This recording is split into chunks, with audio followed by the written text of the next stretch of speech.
예레미야 3장 19절에서 4장 4절까지 말씀을 살펴보도록 하겠습니다. 19절에서 25절은 이스라엘의 배신과 회개에 대해 언급합니다. 19절은 내가 말하기를 이라고 시작하고 중간에 내가 다시 말하기를 이라고 한 표현이 반복되고 있습니다. 이것은 일종의 하나님의 독백이라 할 수 있습니다. 하나님께서 마음 가운데 품고 계신 계획이나 의도, 희망하시는 것을 알려주고 계신 것입니다. 하나님께서는 이스라엘을 자녀로 삼고 여러 민족들 가운데 가장 아름다운 땅을 유산으로 주셨습니다. 이스라엘이 하나님을 나의 아버지라고 하나님 뒤에서 돌아서 떠나가지 않기를 바라셨습니다. 그러나 가장 아름다운 땅은 어두운 땅으로 변하고 말았고 신실하지 못한 아내가 자기 남편을 떠나는 것처럼 이스라엘은 나를 배반했다라고 말씀하십니다. 영적 간음이 우상숭배의 현장인 헐벗은 산이 21절에서는 애곡과 간구의 수소로 묘사되고 있습니다. 하나님께 간구하지만 계속하여 우상숭배의 자리에 머물러 있으면서 떠날 줄을 몰랐던 것입니다. 그들의 애곡과 탄식이 어떻게 들리십니까? 실제적인 돌이킴이 없는 탄식은 신세한탄에 불과합니다. 이들의 눈물은 하나님께서 기뻐 받으시는 통해와 자복이 아니라 스스로 파멸을 자초하는 넋두리에 불과한 것입니다. 말씀을 듣고 가슴을 치고 눈물을 흘리는 것이 회개가 아닙니다. 말씀에 대한 감정적인 반응에 불과합니다. 진짜 회개는 내가 마땅히 걸어가야 할 길을 잃고 방황했음을 깨닫고 하나님께 돌아오는 것입니다. 그러나 이스라엘은 스스로 잘못 가고 있고 바른 길에서 벗어났음을 고백하면서도 회개의 길을 찾지 않았습니다. 올바른 회개 없이 자신의 신세를 한탄하는 백성들을 향해 회개와 회복의 길을 가르쳐 주십니다. 배역한 자식들아 돌아오라. 내가 너희의 배역함을 고치리라 라고 선포하십니다.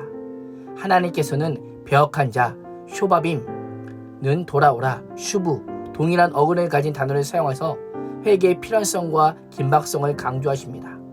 하나님께서 가장 먼저 요구하시는 것은 하나님께로 돌아오는 것입니다. 이스라엘은 스스로 고칠 수 없습니다.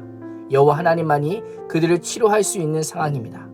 그들의 죄는 비누로 씻을 수 없는 상태이기에 하나님의 만지심만이 유일한 치료제인 것입니다. 22절 하반절은 보소서라고 하는 표현으로 내용이 전환됩니다.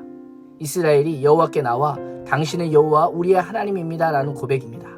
이스라엘이 비로소 여호와를 자신들의 하나님이라고 인정하며 신앙을 고백합니다.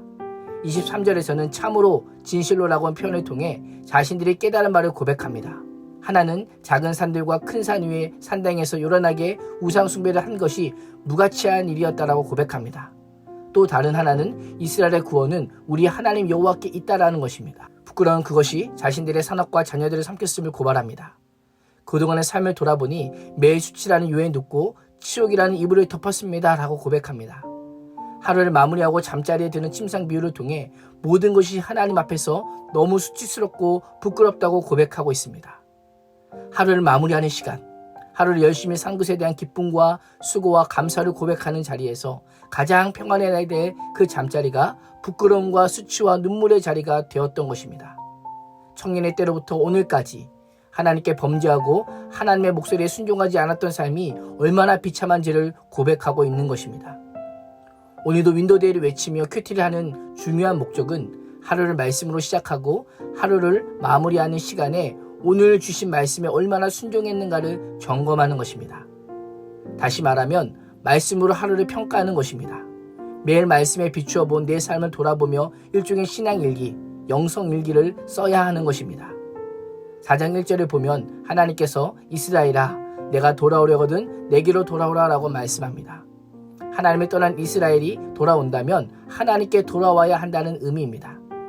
그러나 한편으로는 이스라엘이 돌아갈 곳, 즉 회개와 회복이 무엇인지 모르고 있다는 의미이기도 합니다. 이스라엘은 더 이상의 변명이나 핑계가 아닌 묵은 땅을 갈고 가시덤불을 제거해야 합니다. 완악한 마음을 모두 갈아엎고 죄악의 쓴뿌리와 더러운 욕망과 욕심과 탐심을 뽑아야만 합니다. 회개는 말로만 하는 것이 아니라 마음이 변해야 합니다. 마음의 할례를 받는 것이 근본적이고 진정한 변화의 시작입니다.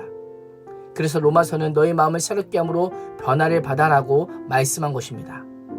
마음의 변화 없이는 하나님 나라로의 회개는 없기 때문입니다. 4장 1절과 2절은 하나님께 돌아가려면 우상을 버리는 데서 그치지 말고 삶 속에서 흔들림 없이 진실과 정의와 공의로 행할 것을 명령합니다. 말씀에 순종하는 삶을 통해 내 안에 계신 그리스도께서 사셔서 통치하게 하는 것입니다. 내주하시는 성령의 인도함을 받아야 하는 것입니다. 이스라엘에게 전심으로 하나님께 돌아오는 방법을 알려주신 하나님께서 우리에게도 동일하게 선포하십니다. 내가 돌아오려거든 나의 목전에서 가증한 것을 버리고 흔들림 없이 진실과 정의와 공의로 행하라고 명령하십니다.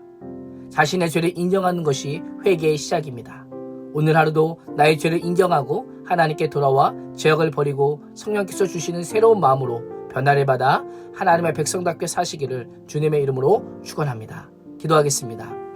하나님께 엄청난 복을 받고도 하나님에게서 돌아선 이스라엘처럼 우리 또한 말로 다 표현할 수 없는 구원의 은혜를 받고도 하나님께서 멀리 떨어져 있지는 않는지 돌아봅니다. 하나님을 인정하고 선포하며 우상 숭배 삶을 버리고 오직 진실과 정의와 공의로 행함으로 세상에 복음을 전하는 자로 살게 하여 주시옵소서. 예수님의 이름으로 기도합니다. 아멘.